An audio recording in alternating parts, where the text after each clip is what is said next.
think most people don't spend enough quality time building muscle, getting strong before they start to do loads of miles of running.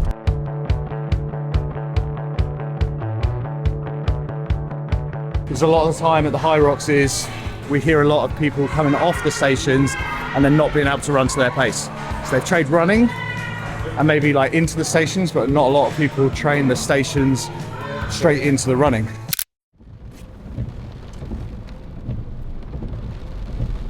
What is going on YouTube? Welcome back to another video. We are in the car with Andy and Seb, and we've also got the dog. It is probably the most miserable day ever. So I am driving to Lock 27. We're going to meet Chris. We're going to do a Hyrox training session. So Chris is the one that's programming for myself and for Seb for Hyrox in Manchester and Anaheim in December. So we're heading there. So I thought this would be a good time, given it's like a 30-minute journey, to do a bit of a Q&A. Got posted on the email list just some questions that people wanted to ask. A lot of the same questions I get all the time about like height and weight and food and stuff like that, but there's a few bigger questions that I think are worth answering, so I think we'll go through those. I'm going to try and answer them while driving. I'm not very good at doing two things at once, but yeah, we'll give it a go.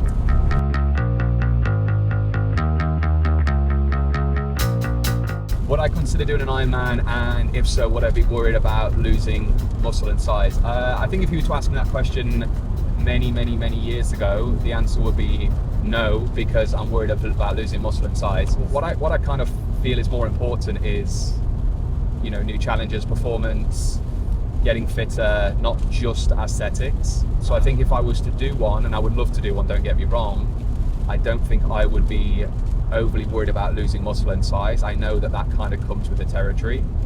I would be more worried about how much time and effort to actually get in the condition to be able to actually do one.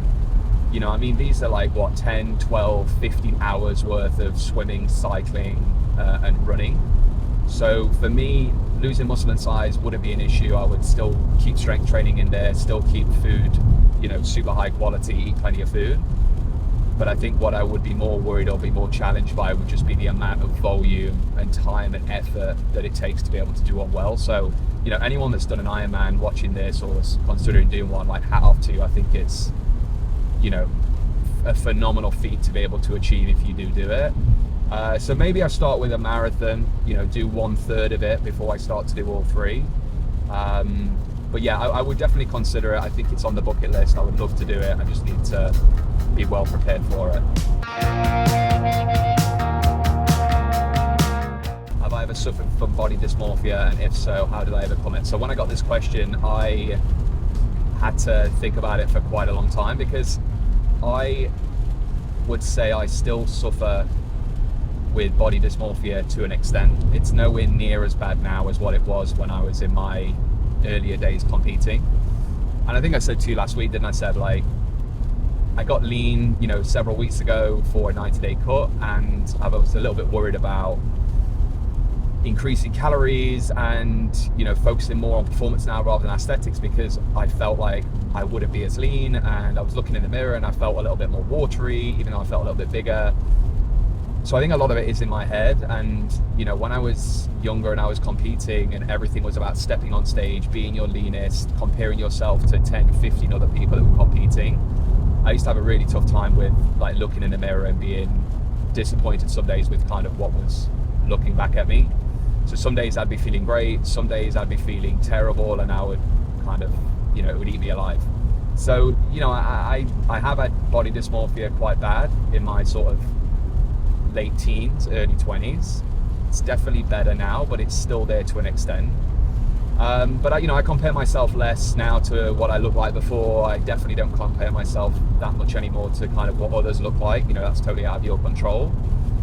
But yeah, I think a lot of us have it to an extent, and it's very hard to completely get over.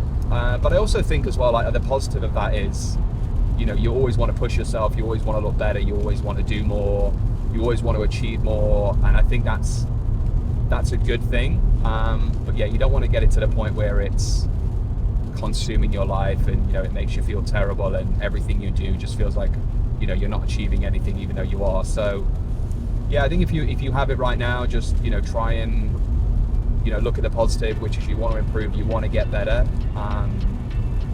But yeah, I definitely still have it to an extent, but nowhere near as much as what I had when I was sort of in my competing days.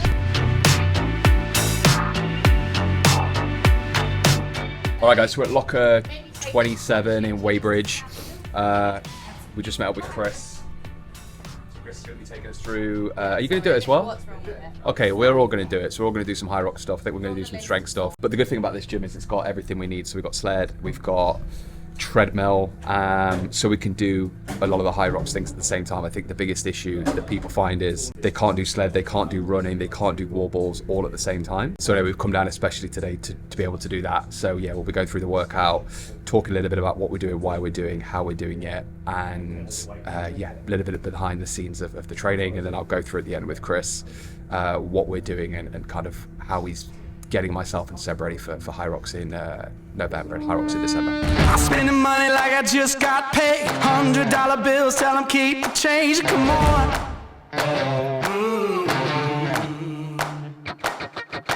Pop a bottle, about to make it rain. Let me give you some. All right, guys, so just did a bit of a very chilled warm up. So it's a minute ski, a minute run, a minute row. Do that for 9 minutes. So very simple, chill pace. Get the heart rate up. We're gonna go through some stretches, some mobility drills. And Chris, you're gonna go through the workout. So we're gonna have 3 separate stations. We're gonna do each one for 4 minutes. So we're gonna incorporate some of the station implements that we'll have at Hyrox. And essentially the point of the session, not exactly push on the station, we're trying to keep the whole session semi-aerobic, as it is only 4-to-1. Work rest, but the point is to be semi-comfortable on the stations and then get off onto the runner and try and hold quite an uncomfortable, maybe slightly faster than Hyrox pace. Because a lot of the time at the Hyrox is we hear a lot of people coming off the stations and then not being able to run to their pace.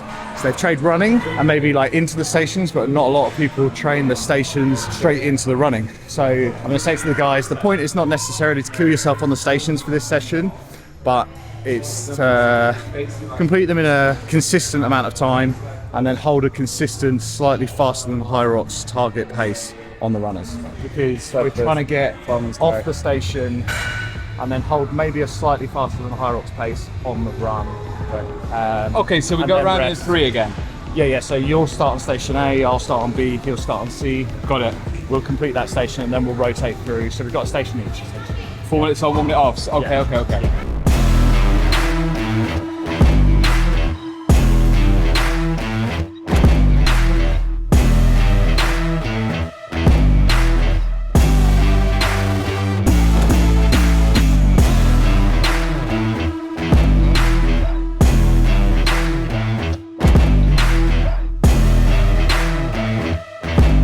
One more round. Oh, this is fun. Yeah, doing the track, I'm thinking so many steps. Yeah.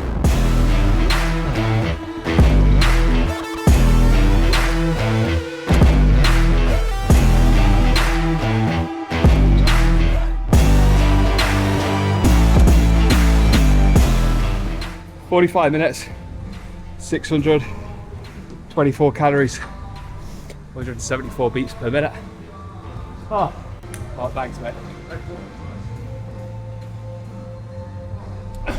All right, guys, we've just finished at Lock 27.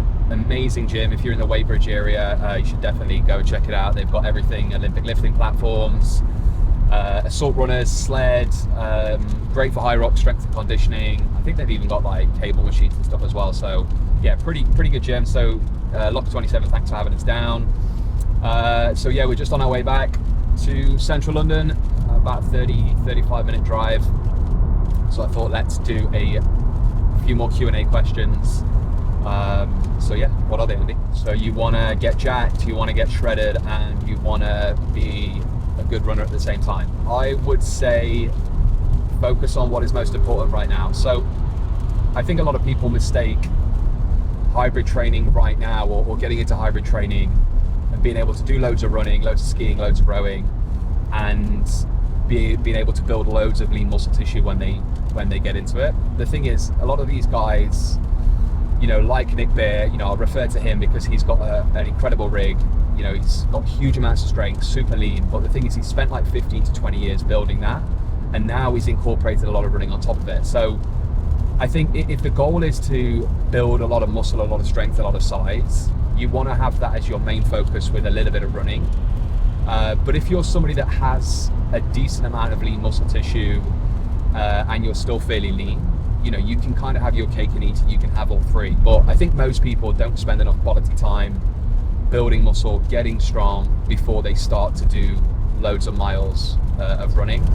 So my advice would be, yeah, integrate running, start to do a little bit of that. But I think the majority of what you do, or at least the highest percentage, should be based around strength, hypertrophy, you know, making sure your diet is spot on, you know, enough protein within your diet, eating in a calorie surplus to build lean muscle tissue. And if you can do that and you're consistent and you're patient, you'll be able to put on a lot of muscle, a lot of size, a lot of strength. That when you then start to get leaner and you start to incorporate more running, you've built a very good foundation of strength and muscle. And then it's going to be much easier, rather than trying to do loads of running and then trying to build loads of muscle at the same time. It's just almost counterintuitive and it's quite difficult. So, you know, when you look at these guys like Nick Bear, like I said, you've got to remember that these guys have got 15 to 20 years of just building muscle and building strength before they start to incorporate a lot of running into their training. All right, guys, thanks for tuning in to another YouTube video. Hopefully you enjoy these. Feel free to leave a comment below. Let us know what you think. Obviously, subscribe. That will be awesome. But we've got Hyrox in about 4 or 5 weeks, right? Yeah, November 9th, Manchester. Cool. And then we got Anaheim, just off LA in December. Cool. Big. So, a few more Hyroxes before the end of the year, guys. So follow along.